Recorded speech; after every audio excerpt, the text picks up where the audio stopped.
states are leveraging innovative policies and practices that make a real difference in the lives of older adults, people with disabilities, and family caregivers.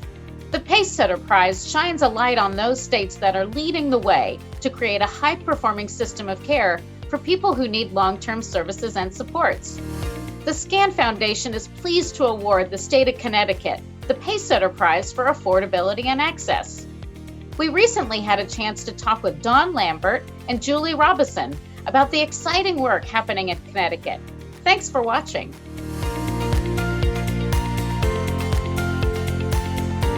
It's really important to create options for people who need long-term supports and services. Simply put, autonomy matters. Choices matter, and as people age or end up with a more progressive disability and have needs that maybe they didn't expect, sometimes it starts to drain resources. And when resources are drained, sometimes the income levels change a little bit. Let me just talk first about Housing Plus Supports, which we started over 15 years ago with a Housing Plus Supports model for people who needed long-term supports and services, including those people who were receiving Medicaid services. Housing stability was so essentially important that we actually took the time to do the cost-benefit analysis, to look at what costs. We got permission to pilot, and today, I will tell you there are thousands of people, literally, in the state of Connecticut for whom we're providing state-funded subsidies. We're providing wraparound supports and services for those at nursing home level of care, and we're still doing it in a way that's more cost-effective. I'll add on to that in 2006, 2007, we worked really closely with the state to conduct a long-term care needs assessment of the whole state of Connecticut, in order to try to find out what choices did people want. In terms of identifying just one policy that I would say is a best practice, I actually would back up just one step and not talk about a specific policy first, but rather talk about the framework for developing policy, because I think that's the most important piece.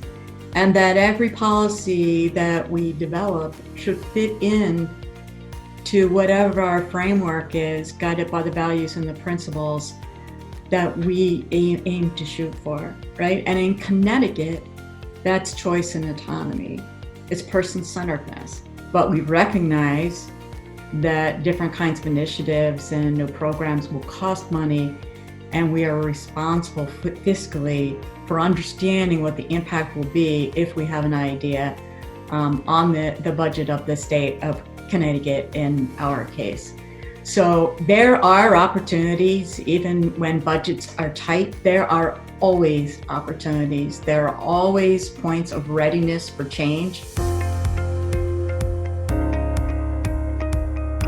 In the midst of the COVID-19 pandemic, continuing to implement LTSS as best as possible and really continuing to value the things we've talked about, choice above all, we were able to use the standardized data that we've collected in order to respond really quickly to the COVID-19 pandemic. And we had access to all of that data, and very quickly we're able to identify priority subgroups of people who are receiving services in the community, to identify who was at risk of if a caregiver couldn't show up, who was at risk of food insecurity, who was at risk of becoming ill themselves, or who really needed to get PPE because they were self-directing and they didn't have an agency that could provide it. And so those analyses were done quickly and kind of rapid fire, one after the other. I do think that there's a chance that the virus and the whole pandemic may even accelerate some of the rebalancing work